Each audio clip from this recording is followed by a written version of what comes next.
একটা বুদ্ধি তোদেরকে আমি দেব বাছারা। তোরা এইভাবে চলতে থাকলে তো সংসার জীবনে অতিষ্ঠ হয়ে যাবি রে। তুমি বলো না পিসি, কিভাবে এই সংসার এক হবে? আগে তুমি এসে এখানে বসো আমাদের পাশে, তারপরে বলো আমাদের কি করতে হবে। এর জন্য আমি তোদেরকে যা যা করতে বলবো ঠিক তাই তাই করবি, কেমন? তুমি যা বলবে পিসি আমরা সব করতে রাজি। তুমি শুধু বলো আমরা কি এমন কাজ করলে ওরা আর এমন ঝগড়া করবে না কখনো। তোদেরকে কালই এ বাড়ি ছেড়ে শহরে যাবার নাম করে বেরোতে হবে, অন্তত 1 মাসের কথা বলে। তো তারপর? তারপরে শোন মন দিয়ে। গিন্নি, আরে ও গিন্নি, একবার বাইরে এসো তো, তোমার সাথে কিছু জরুরি কথা আছে। মেজো বউ, ছোট বউ, তোমরা বাইরে এসো। কি গো, সকাল সকাল এইভাবে ডাকছো কেন আমাদের? আর দাদা, আপনাদের হাতে এই ব্যাগগুলো কিসের? আসলে আমরা আজকে শহরে যাচ্ছি একটু দরকারে, হয়তো মাসখানেক থাকতে হতে পারে। সে কি, এতদিন কেন দাদা? আমাদের জমি জমার কাগজগুলোতে একটু সমস্যা হয়েছে, শহরে না গেলে সেগুলো ঠিক করা সম্ভব নয়। আর সেই জন্য আমরা শহরে যাচ্ছি আজকে। আমাদের ফিরতে 1 মাসের বেশি সময়ও লাগতে পারে।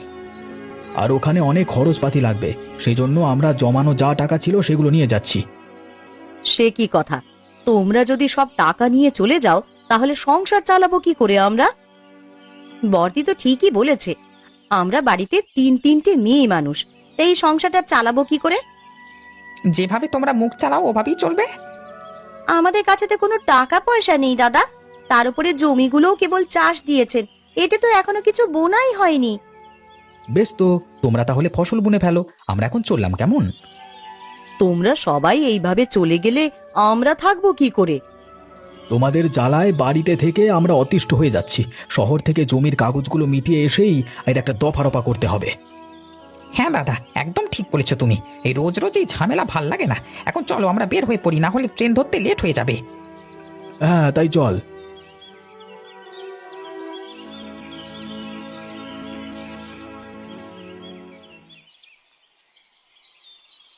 মানুষগুলো হঠাৎ এইভাবে চলে গেল কেন? তার উপরে আবার বলে গেছে ফিরতে নাকি 1 মাসেরও বেশি সময় লাগবে। এখন আমরা কি করব দিদি? ফিরতে যদি বেশি দেরি হয় তাহলে এই সংসারের হাল আমরা ধরবো কি করে? বাড়িতে যে কোনো পুরুষ আর অবশিষ্ট রইল না গো। এখন আমরা এই 3-3টে মেয়ে মানুষ কোথায় যাই বলো তো দেখি। এখন আমাদেরকেই কিছু একটা করতে হবে। জমিতে ফসল বোনার জন্যে ফসলের বীজ নিয়ে এসেছিল তোর দাদা। ছোট, তুই বরং আমার ঘর থেকে ফসলের বীজের প্যাকেটটা নিয়ে আয় তো দেখি।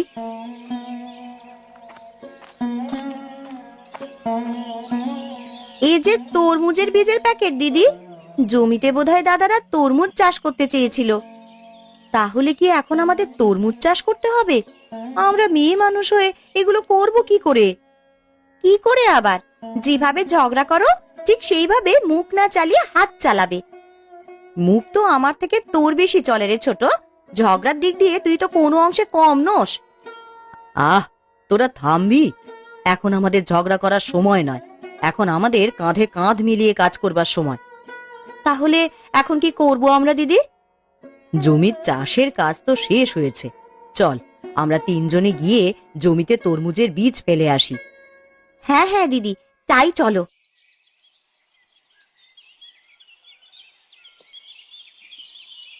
দিদি, ক্ষেত তো প্রস্তুত করাই আছে, আমরা বীজগুলো বুনে দিয়ে গেলে কিছুদিনের মধ্যেই চারাগাছ বের হওয়া শুরু হয়ে যাবে।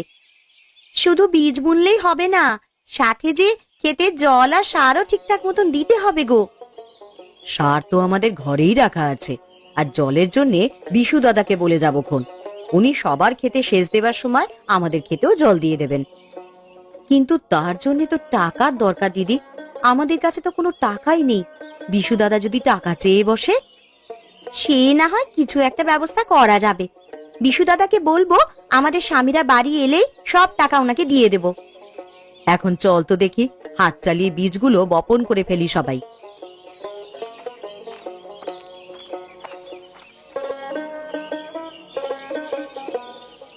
আরে বৌদি, তোমরা দেখছি আজকে খেতে এসে কাজ শুরু করেছো। তা কি ফসল লাগালে শুনি? তরমুজের চাষ করব আমরা। 1 মাসের মধ্যেই বাজারে বিক্রি করার উপযোগী হয়ে যাবে। তা বেশ তা তোমরা মাঠে এলে কেন গো? দাদারা কোথায় গেছে? তোর দাদারা শহরে গেছে একটু দরকারে, তাই আমরা ভাবলাম ক্ষেত ফেলে না রেখে তরমুজের বীজ লাগিয়ে দিই বরং। বাহ, আর কি চাই। দাদারা নেই, এখন আমি এই ক্ষেত থেকে ইচ্ছে মতো তরমুজ খেয়ে যাবো, বৌদিরা ধরতেও পারবে না। কি এত ভাবছিস মদন? না না বৌদি, তেমন কিছু না, তোমরা তোমাদের কাজ করো, আমি বরং আমার কাজে যাই, কেমন?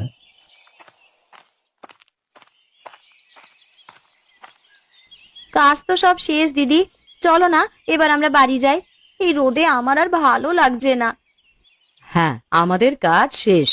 এবার কাল এসে সার দিয়ে জলের ব্যবস্থা করে যাব। একবার ফলন শুরু হলে 15-20 দিনের মাথায় তরমুজ পাকতে শুরু করবে। হ্যাঁ, এখন চলো দিদি, বাড়ির দিকে যাই।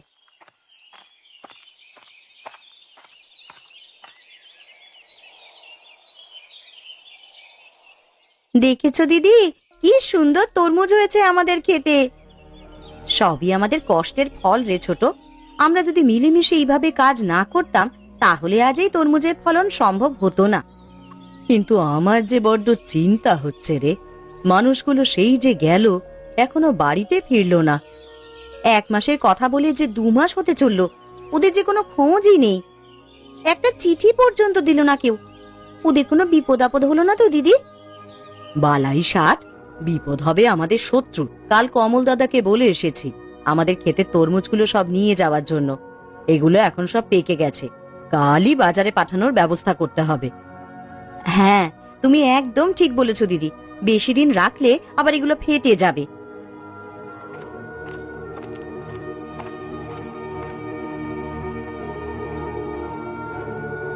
আরে বৌদি, তোমাদের খেতে তো খুব সুন্দর তরমুজের ফলন হয়েছে দেখছি, এগুলো তো সব পেকে গেছে।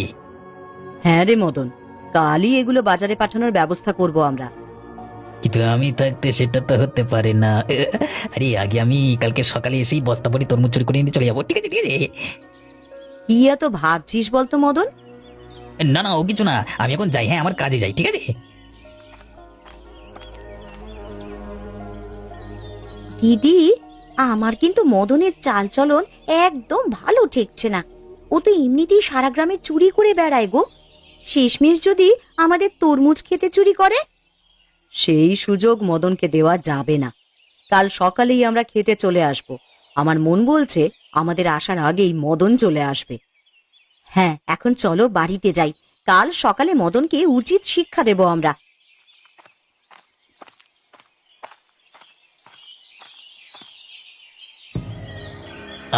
কত পাকা পাকা তরমুজ চারপাশে, একটা কি খেয়ে দেখবো একটু?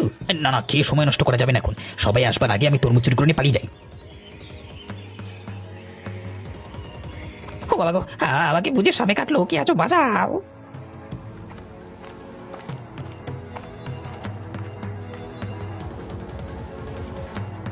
কি রে মদন, কি হয়েছে? তুই এইভাবে চেঁচামেচি করছিস কেন রে? এ কি মদন, তুই আমাদের খেতে তরমুজ চুরি করে নিয়ে যাচ্ছিস? তোর সাহস তো কম নয়। আমাকে বাঁচাও বৌদি, তোমরা আমাকে সাপে কেটেছে বৌদি, বাঁচাও। আর চুরি করবি কখনো? এবার তোকে কে বাঁচাবে বল? চিন্তা করিস না, ওটা সাপের কামড় নয়।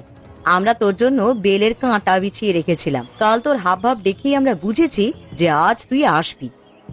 আবার ভুলে গেছে বৌদি, তোমরা আমাকে ক্ষমা করে দাও।